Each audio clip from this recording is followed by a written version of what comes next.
So it is Friday morning, and I'm staring at a pile of electronics that were shipped to me yesterday to set up my office for work, which I start on Monday.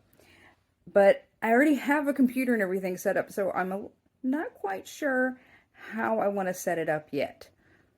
And I've just made a big mess. Got a headset. We've got a laptop backpack. We've got a monitor. We've got a laptop somewhere.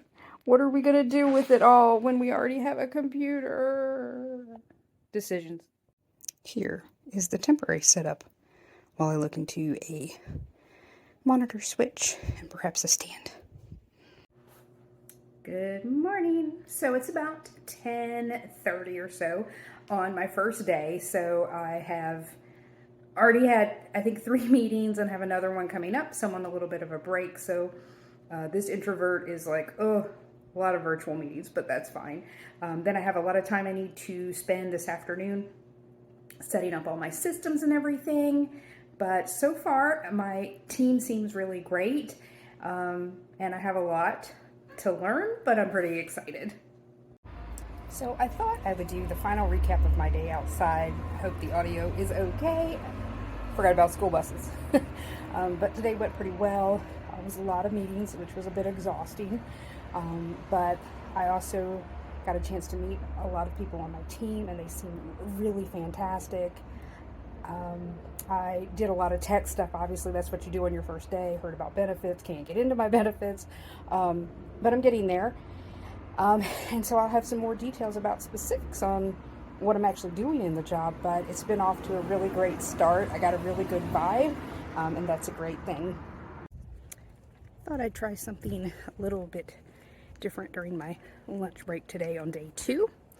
So I am doing a little bit of a walk, and some of the work I was doing this morning, which is mainly still reading and meetings, has me thinking about some of the buzzwords we hear in instructional design and how they do play out in higher ed as well as corporate. So I saw work with talking about plain language and clarity. We were talking about having scenarios and using the you to make the user involved. But in particular, there was a lot of focus on reducing cognitive load by particularly using visual cues to help the learner make progress through material versus walls of text. So just a couple of thoughts as I head from my upper floor, so to speak, to my lower floor and get back to work after my lunch break. This remote life is definitely something I can get used to. So I thought I would do a check-in from about 1 o'clock, 1:30 on day 3. More meetings and such as to be expected, but I thought I'd scroll through and talk about my day just a little bit. So this morning I actually they said job shadowed someone, but really the person kind of walked me through a project they were working on, which was really interesting because it involved working with a SME and helping to kind of write a script and then coordinate with somebody else who would make a video content to help this person with their course. Then we had a couple of meetings to kind of talk about what everybody was working on. They had a welcome me meeting.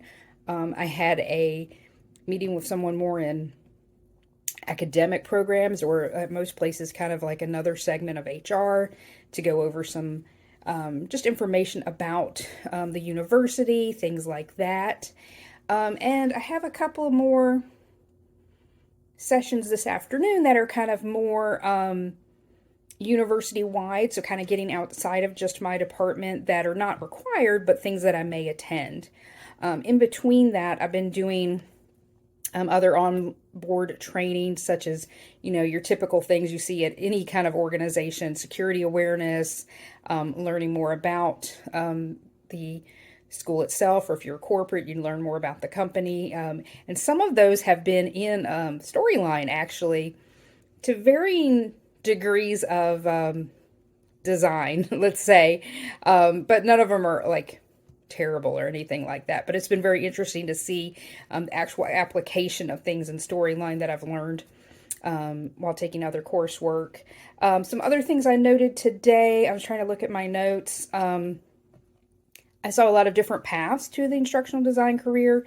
So as I've talked to different people, I've kind of asked how they've managed to find themselves in the field. And it is very interesting that a lot of people don't have that intent of originally becoming an instructional designer.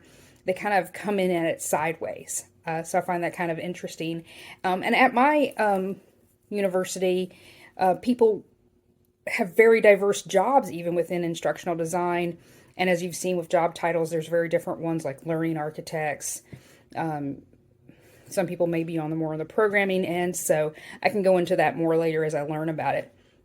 But the last thing I had on my note that I kind of wanted to mention to people is something we don't think about as much. Maybe we assume a lot of people have it, are Office 365 skills.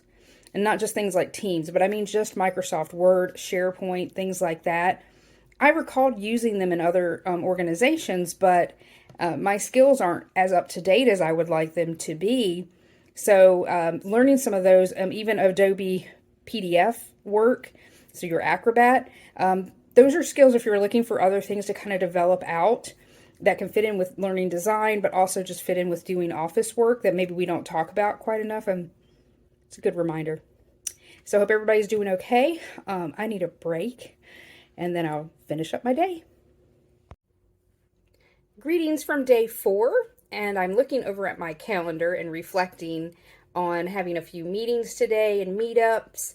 Many of them, again, just getting to know people, but also getting to know different software, which reiterated how there's a lot of interdisciplinary software packages and also skill sets between UX and project management that I really noticed today.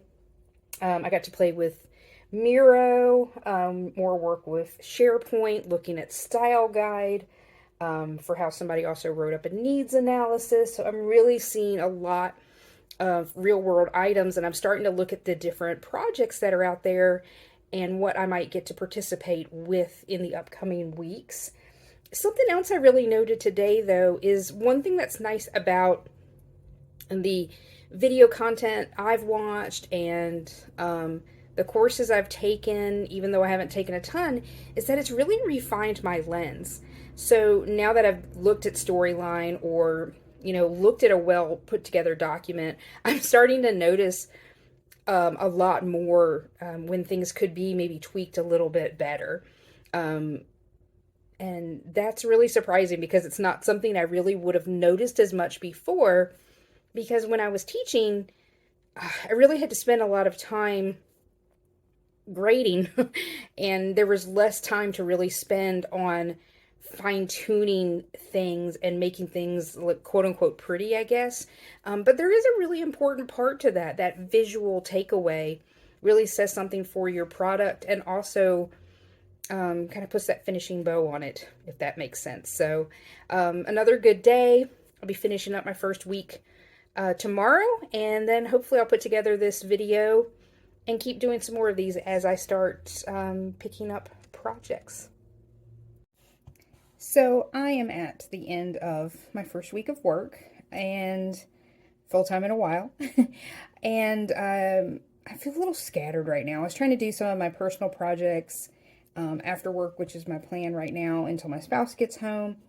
But I got distracted with like little finicky things like trying to update a picture and kind of quote unquote wasted a lot of time. But overall today was pretty good. I finished up a bunch of onboarding videos and pretty much done with those initial ones. Had another good chat with kind of my immediate team and my manager. Still not quite sure yet what I'll be doing and when I get to really dig into an actual project. And I go back and forth about how I feel about that because I know I'm new, right? And I know I've got to train. But I still want to try stuff and see what it's going to be like to actually be part of a project. So there was a little bit of apprehension coming in, I think, towards the end of the week. I started feeling like, am I really up to this task? A little bit of that imposter syndrome that sneaks in because I feel like I can do it, but I also feel like I should know more. just mass confusion for myself. But it was still a really good week. I'm going to try and move past that feeling and just kind of enjoy my weekend where I'm not going to check email or anything. I don't have to grade anything. And hopefully I'll have some time to put this video together maybe later this weekend or early next week when I'm on my lunch break. Thank you so much.